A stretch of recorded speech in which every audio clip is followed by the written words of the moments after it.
Welcome back, ladies and gentlemen. This is the second episode of the Sit Down with Uptown podcast. We're glad you guys came back around. We had a lot of real good positive feedback and support of the first one, so we figured we'd sit back down, bring some more people around. Before we get started, want to let you guys know this weekend, Memorial Day weekend, on the 27th, Saturday, we'll be in the Pendle-Humeville Parade. On the 28th, we're going to be in the Bucks County Memorial Day Parade. That one goes down New Falls Road, I believe. I believe you're so. right. I think it's New Falls Road, yeah. And then on Memorial Day itself, we're going to be quite literally in 3 or 4 different places at once. So be sure, as always, to check out our Facebook. Be sure to check out all of our social media. We're on just about every platform that exists at this point. We're on Facebook, YouTube, Instagram, Twitter, LinkedIn, Feet Finder, Grindr, MySpace. I think we just started an OnlyFans. So, check us out all over the place. And if you do find us on any of those latter ones, please reach out and let us know. Please. And if you have anything you want to hear us talk about, anything you want us to, address, give us a shout. Let us know. Drop a comment. Send us a DM. Slide into the DMs, as the kids say. Oh my God. Showing your age. I was hip once. Uh-huh. It's been a while, but I was hip once. As always, we have my man Tyler on the far end of the couch over there. Glad to be back. Glad to have you back, and hopefully we can keep your laughing to a. As if I was more self-conscious about what I was talking about. Thanks. Yeah. Thanks. You probably have. I don't want to say the most entertaining laugh, but it's one of those laughs that there's some people that have a laugh, and It's when hardy they laugh, and contagious. Yeah. you start to laugh. But it's a joyous laugh. So thank you for that. Oh, you're welcome. Glad to help. And joining us today on the Uptown couch, he is the president of the Uptown String Band. He is the music director of the Uptown String Band. He is the vice president of the String Band Association. I'm sure there's 62 more titles and committees that you are, Mr. Jonathan Thor McLaughlin. And I'm going to ask the question right out of the gate. I'm just going to hit you with it. Is Thor your actual name? Yeah. It's on the birth certificate. It's the middle name. So I get that question a lot at work, string band, everywhere I go. It's not a nickname. I'm not 6'7", blonde hair and muscles. It's Not the God of Thunder? No. it's birth name. Well, I don't know. I've heard him play tenor sax, and it Oh, gets yeah, you it can gets make a an little, That could be a for little that. thunderous. But. and for the viewers, the names of your dogs. The original one was Loki, and then we had Odin. So we had Thor, Loki, and Odin. We couldn't have a third dog named Thor, so we named that one Thunder, playing off that same kind of realm there. So you're the god of your Of canines. Next one's going to be named Hera from the new movies. Ooh. There you go. That'd be the new one. Yeah, if I can get Kate to get another dog. Oh, well, sorry. I think she might have other priorities prior to that, but we could have that That'll be the next conversation. episode. Yeah. Oh, yeah. Yeah. Next episode, really? No. Announcement you wanna No. make? No. So we had a couple questions come through in the comment section in the chat section, and actually Linda from Arizona asked us about some of the leadership, some of the internal workings, some of the just the hierarchy, so to speak. So Thor, I mentioned you're the president of the Uptown String Band. So let's start with that there. Tell us a little bit about what the executive board, as a governing body of the band itself, what do you do? What is your role? What is your purpose? So that's one thing that I really love about this hobby, and I think a lot of people don't understand that, is that they just see the New Year's Day performance. There's the music, there's the costumes, there's the production, and all that stuff. But it's a 365-day organization. We're a 501c3 nonprofit. We have 2 rental properties. We have a set of bylaws. We have all of our procedures. So, I'm usually not the guy in front of the camera. I'm the one in the background, which is where I prefer to be. And my job is to make sure that everything's running, that we have a smooth organization, that we have our finances all organized, that we have all the planning and the infrastructure, and we run just like a regular business. We have quarterly meetings that we vote on all of our procedures, on anything that's up and new coming. We've got a board of directors, president, vice president, financial individuals. Obviously, we got a couple mummer nuances with a captain, music director, drill director, but everything else is based on standard Roberts rules and everything along those lines. And just kind of keeping everything running as a tight ship and doing everything that we need to do so we could put on the show that everyone loves and enjoys and what we're best known for. But there's a lot more behind that. So, as far as some of the board positions go, you mentioned things that are pretty specific to Mummers. I mean, we have a captain, we have a music director, we have a drill director. So one of the things that actually Linda had asked us about was the captain position. So, forgetting for a minute January 1st, the 4.5 minutes that you see on TV, the other 364 days of the year, what is a captain? What do they do? So it's almost like a existential question, more or less, because in all reality, the responsibilities of a captain isn't, the treasurer who has to manage the finances. The music director has to run rehearsal. Drill director has to design the drill. Sergeant Arms is responsible for keeping people in check. The captain is almost like a brand ambassador. You don't get to see me in front of the camera. I'm behind the background. The captain is the face of the organization. They're the individuals that are representing them. That's people that everyone know. They see them doing that 4.5 minute performance. That's who they get to know. That's who they get familiar with. So your captain is supposed to be the person that speaks and represents your organization, even if they're not the one that's making the decisions, on an everyday basis.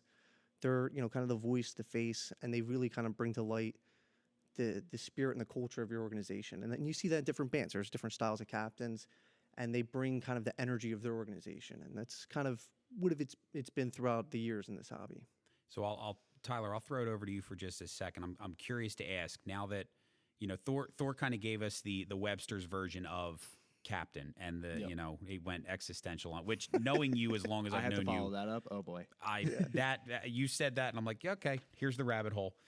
So you've been a member of Uptown now for 3-4 years. Help me. I think I'm on my 4th year. Okay, It's hard to say. I think I'm on my 4th year now. And prior to that, how long in Mummers in general?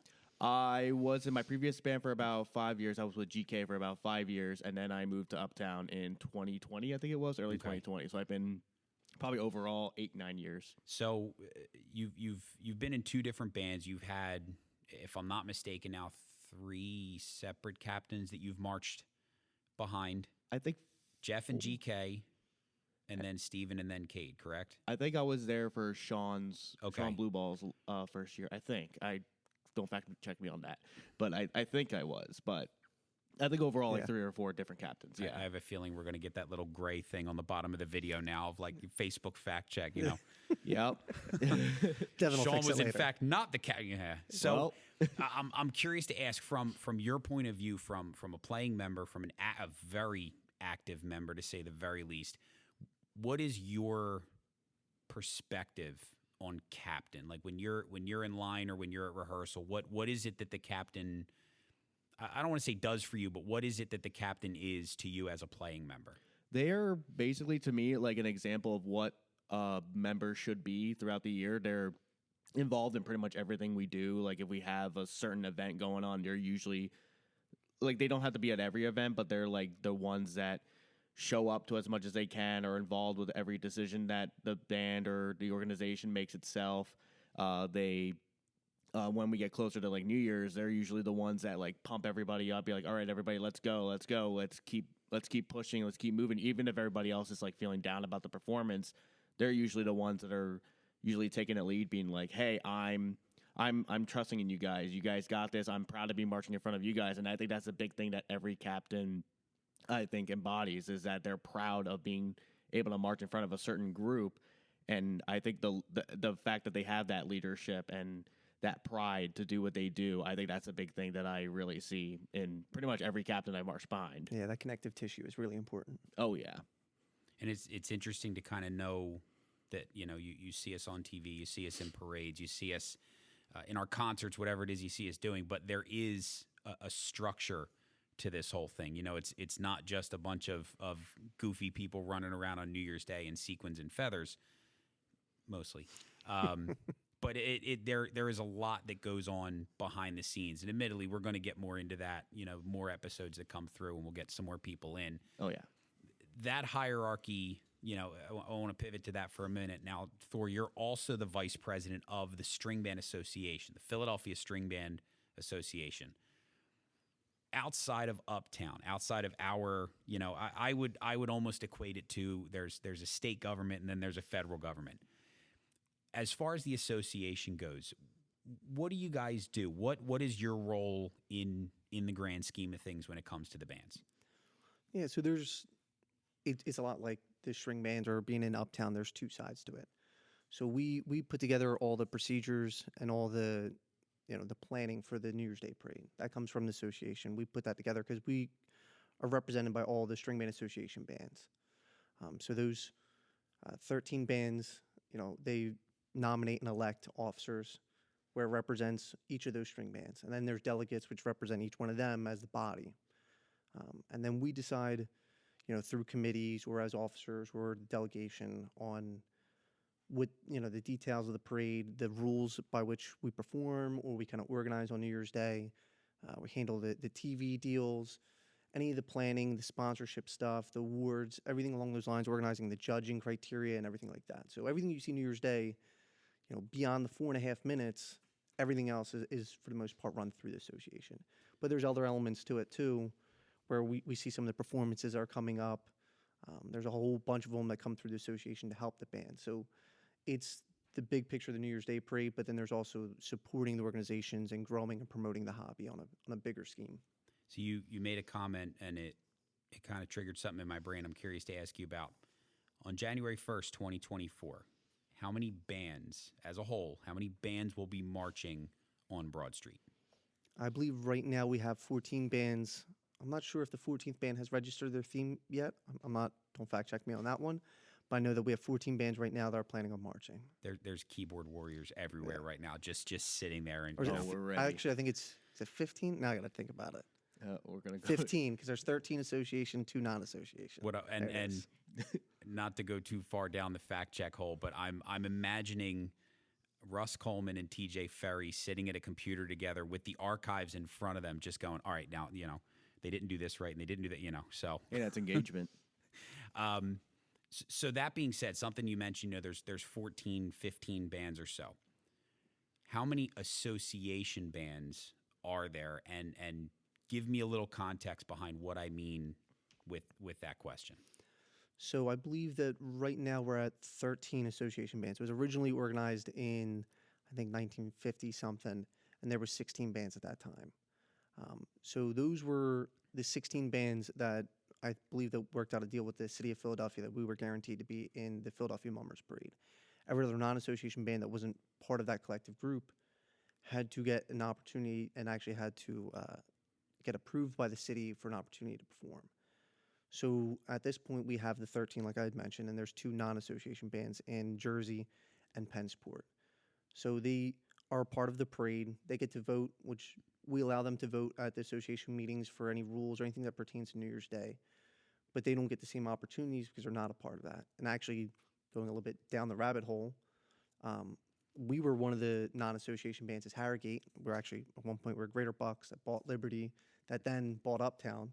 And the main reason why we spent over $100,000 to buy the Uptown String Band Charter was to be a part of the String Band Association, which is something that we've been trying to do for a whole bunch of years prior to that. And it allows you the opportunities for, back in the day, the show is shows. We're doing, performances like Seaport, Haddon, the Mummers Mardi Gras, all those things are deals that are made with the String Band Association because we govern all those groups. So anytime that they want to loop in any other band, those are separate negotiations or separate conversations because there's not one governing body for them.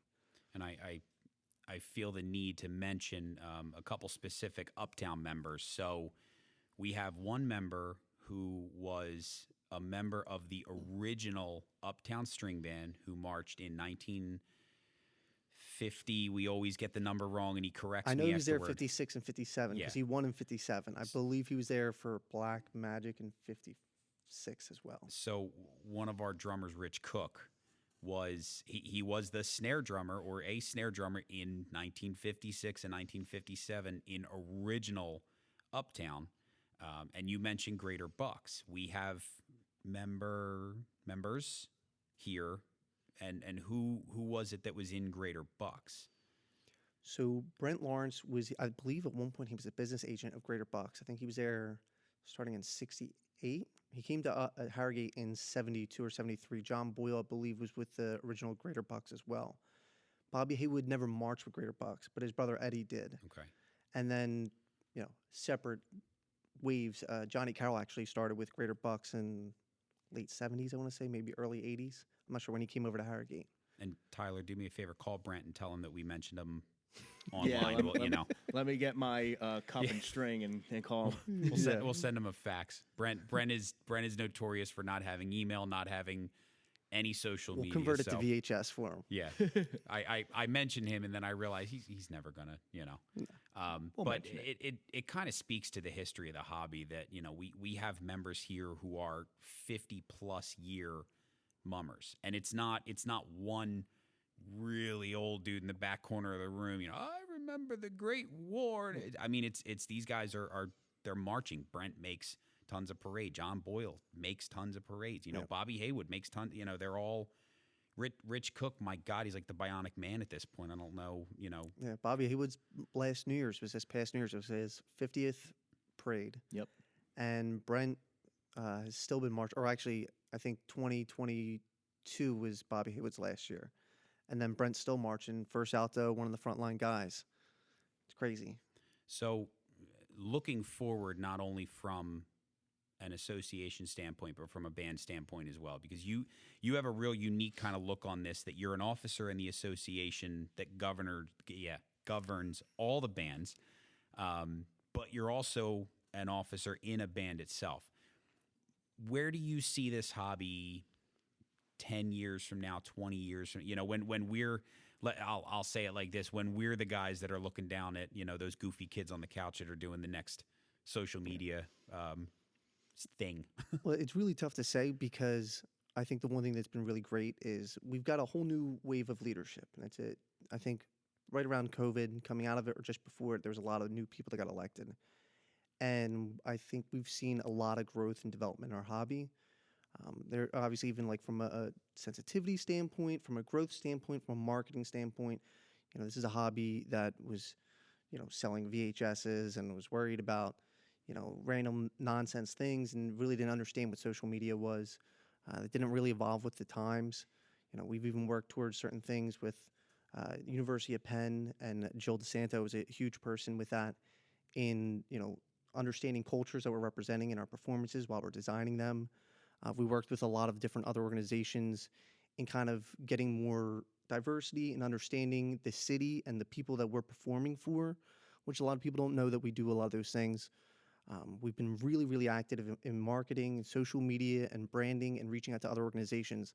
So we've seen, unfortunately, a lot of, I guess, kind of reduction in members and a lot of our history and a lot of our bands over the last 20, 30 years. We got a new leadership that have been driving it in a different direction and evolving with the times, politically, just from a understanding of what the culture's like today. And I think with that, we're definitely in the upwards direction. And I don't know what it's going to be, but I'm really excited. I'm happy. I think where we were headed before wasn't going to be a good story. And I think we're turning it around. Great TV deals, great relationships with a lot of organizations. So where we're headed, I don't know. We've changed a lot of the parade. We've changed a lot of our identity, but I think we're in the right direction. I'm excited to see what we're going to be. So let me ask you this. I'm a sax player in the area. I'm a drummer. I'm a banjo player. I'm a piano player. I'm a musician, or I'm an able-bodied individual in the area. I want to be a member of Uptown String Band, because let's be honest, we have fun. I mean, at the end of the day, we hang out with each other. It's not just come to rehearsal, you go to the, they become your family. We hang out. I mean, we've all been to each other's weddings. We've seen kids born, grown up. I mean, I began in this band personally when I was 14, and there's guys who were here before me who are now seeing me raise. Well, even a good example is Ryan Ratcliffe. Yeah. I used to work for him. I babysat Cade when he was 8 years old. Now he's our captain. And then, Ryan ended up being the best man at my wedding. It's so much more than the 4.5 minutes that you see. So I'm that person out there. How do I become a member? How do I want to I want to be part of the Uptown family. What do I do? So, obviously I want to say come to Uptown. I'm biased. But as the vice president of Stringman Association, I would recommend checking out the Stringman Association That's Facebook not my page. question. That's not my question. But just so you know, there's bands based on your certain area. But if you're looking to join Uptown, Guy's a high-level executive for some pharmaceutical. He's got some goofy position. Let me rephrase the question. I was going to get into how you join Uptown. I'll simplify it. I'll use little words for you. I'll go easy. I want to become a member of Uptown String Band. Yeah. What do I do? So what I would do is obviously there's a lot through our social media. You could see that our publicity team have been putting a lot of work. Okay. Yeah. Yeah. I'll mention it Just a because I little know bit. he's about to come. So Devin is our publicity director. I know he's about to come out of the chair back there if I don't make the mention of this. So if you are coming northbound on Route 1 Superhighway, so coming from Ben Salem toward Langhorne, you will be seeing that billboard. By the time this gets published, it will be live. And basically when you see that billboard, get off. I'll say this, that I would say the new joke is going to be get off at the exit where the boat was for a while. A right and a left, and you're here. So, but we do have the domain now, joinuptown.com. So aside from that, what do I do? Where do I go? Who do I talk to? So I think a good starting point is we meet on Tuesdays, but if it's not a Tuesday night, I would go to the uptownstringman.com. We made it a little bit simpler, and we did the joinuptown.com, which we bought that link. That way we direct you to it a little bit simpler. On there's a whole bunch of resources. There's a page about us, so you can learn a little bit of the history, understand what we're looking for, whether you're a musician or you build props or, we even have how many moms and aunts and other relatives and uncles that help cook or just prepare stuff for New Year's Day or for parties. There's so many different roles and responsibilities in our organization. We take on New Year's Day, there could be upwards of 200 people that are going into what's happening, not necessarily on the street, but top to bottom. So I would check that out and see where you think you might would fit in. That way you can kind of understand some of the expectations. I believe that we have an application on there. And if we don't, I believe there's a form. And if you reach out through that, you can get some information. Or if you have any direct questions, we answer emails all the time. People that play a certain style banjo or play saxophone or they play a different instrument. A number of people have reached out saying, I play trumpet, but I love your music. How can I get involved? So that way you could at least get a little bit of initial information. And then from there, I would come on a Tuesday night. You'll see me in front of the band running rehearsal. You'll see a lot of our other officers. Nick Franks is our vice president, chairman of the membership. A lot of times he's got a whole orientation program, which is helpful. He's already got a lot of the answers to your questions. And then Cade's a great representative that he speaks about kind of the culture and the history that we have. So I think the first stop is the website, if it's not a Tuesday night. And if it is a Tuesday night, I would just come to Uptown Hall. You can punch that into your GPS. You can Google it, 831 Avenue D. Stop out on a Tuesday night. The doors are usually open at 7. Rehearsal kicks off at 8. That's where I would start. So, Tyler, I'll ask you. You seem to have become a bit of a Swiss Army knife inside of the Uptown String Band. I mean, I'd sit here and say all the things that you've done and all the things that you do. I don't think the battery on the phones or the cameras are going to last that long. Well. From a member perspective and from somebody who's done so much and so many things, Thor says there's a spot for everyone. Be candid, be honest. Do you believe that? I honestly do believe that. I mean, you don't have to be a musician. You don't have to be like this big leader. You don't have to have any sort of previous requirements. You can be literally anybody and join this organization, and that's big. That I love about this hobby, that anybody can do it. And especially what happened with me at the end of last year. I don't know if many people know about it, but I recently lost my eyesight. I was very immobile. I couldn't do anything for a while. And at the time I was very down. I didn't know what exactly to do, but I was still able to come around and help out as much as I could. I mean, obviously I couldn't lift a lot, but that doesn't mean you couldn't be as involved as you can with helping out with the show design or even helping out with some of the musicians that are there able to perform. I mean, no matter what you are, who you are, what you do, or what you've done, you can be as involved as you want to be in this organization. You can be as helpful as you want. Doesn't matter what you're going through. Love it. I really like that description. So, Thor, first of all, I want to make sure it's not lost in the tape. Thank you for, taking the time to come out tonight, depending on when they watch it. I don't know. I see the comments pop up at 6 a.m. I see the comments pop up at 10 o'clock at night. So whatever time it may be, thank you for that Absolutely. time. I'm going to ask you something that I always ask any of the mummers that have been around for a couple years, had some stuff. Give me your one moment in all the moments you've had, all the mum moments you've had. Give me that one moment where you kind of said to yourself, I'm a mummer. This is cool. There's so many moments to choose from. The one story that I love sharing more than anything is we play some rudimentary vintage music, and I've played with dozens of bands. I've done studio sessions. I've played in front of live crowds. I've had a lot of wonderful, wonderful musical opportunities. Temple University, playing with the marching band, traveling all over the country, and so many different groups and styles. And sometimes when you do so much, or if you just kind of play a little bit of a smaller role in the ensemble, you forget how magical music can be and how powerful it can be. So the one moment that made me realize how much I love what we do, so we played at a retirement home, and I think we got done playing, it was probably 30, 40 minutes, whatever it was. And we were walking out, and Don Bader turns around, and he gets down on one knee, and he starts playing the banjo. And he's like, Thor, you are my sunshine, Kiev. And I was like, all right, I'll join in. I start playing, and we start singing, and this woman is clapping and singing along. We think nothing of it. We're just playing, mum standard. And then the nurse behind her is in tears, complete awe and shock. So we talked to her afterwards. She's like, you have no idea what you just did. This woman hasn't talked in like 2 years. Since she moved into the retirement home, she hasn't said a single word, was really diminishing. She was struggling.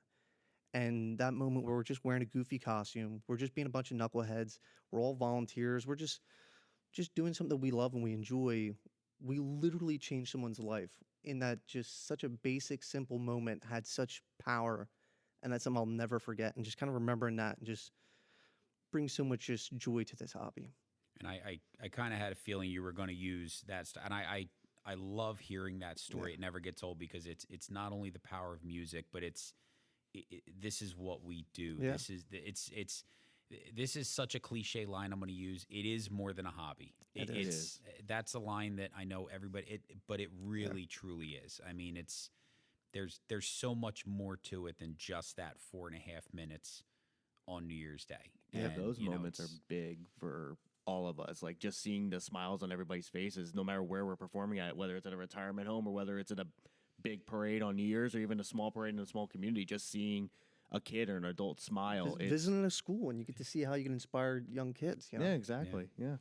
So with that being said, all the different performances we do, all the different stuff we do, a few places that you can come and see us. I know I mentioned the parades for this weekend coming up. On June 10th, we're going to be in Wildwood, New Jersey at the Seaport Pier. My buddy Bob Kelly will be down there. He'll be our MC for the day. If I'm not mistaken, all the bands are coming, correct? So the non-association bands won't be there. So Jersey and Pennsport won't be. And I believe South Philadelphia String Band booked a gig up in Rhode Island, so they won't be available. But the remaining 12 bands will be there. I'm going to get a lot of flack for that noise right there. That's on you. But yeah, it's going to be an entire day. It's we call it the luau. Is that what we're still calling it? The string band Yeah. Luau-palooza. Yeah, Luau-palooza. Ooh. It better be. We got the Hawaiian shirts. So Yeah. if it's Oh, not and luau, we're going with- So it's not going to fit. This shirt that I wear on the podcast, this is our Hawaiian shirt. So you're going to see like 30 of us wearing one of these. So I won't look quite as goofy doing it. But yeah, it's a really fun day. It's an all day event, and I mean, how can you go wrong with Wildwood? It's, I know I grew up there as a kid. We also have a night at the races coming up, June 16th. We're going to be doing horse racing. You can buy a horse for $20. You can sponsor a race for $100 if you're a business. If you're just a person who wants to put your name out there. Hit us up on Facebook, on any of the social medias. We'll be able to get you all the information for that as well. I will say there is going to be a very special episode of the podcast in Seaport. We're going to be doing. I'm not going to tell you what we're going to be doing. It's I'm just a going to surprise. we're going to do it. That's going to be one of those ask for forgiveness, not for permission kind of. We have It'll to be- find a way to get the couch down there. It'll be worth it. Trust me. Oh, we can get a couch down. That's the least of my concerns at the moment. It's more the personnel that we're going to need to get done. And like I said, if you have any questions, you have anything you want us to talk about, anything that, you want to know, drop us a comment on the video, wherever you're seeing it, drop us a comment, send us a message, show up, come show up on a Tuesday night. We're always here. And even if we're not just playing music or rehearsing, we're here. So again, Thor, thank you for the time. Tyler, my brother, always appreciate you coming out. Have yourselves a great rest of your week, your weekend, your night, your day, whatever it is. I hope it's wonderful, and hope to see you in Wildwood. Have a good one.